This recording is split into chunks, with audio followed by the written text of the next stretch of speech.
南摩。第三是多劫羌佛说。释法折言44。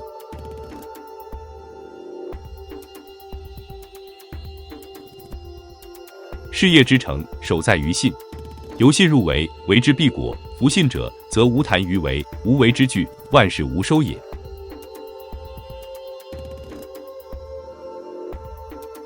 世间上的一切事情的成就，无论是事业上、宗教上的，或是科研上的、学问上的，凡是有为之体相上的，乃至无为之地道上的，所有一切事情的成功，都首先要具备信心，要信任。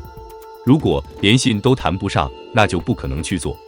就是去做，也是违心的，是强求自我而做的，是假做。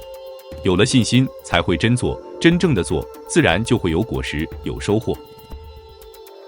不做或假做，都只会浪费光阴，根本不可能有任何收益。所以名言告诉我们，有无收益，需以信心做基础。感谢您的收看，欢迎订阅、按赞、留言及分享我们的频道哦。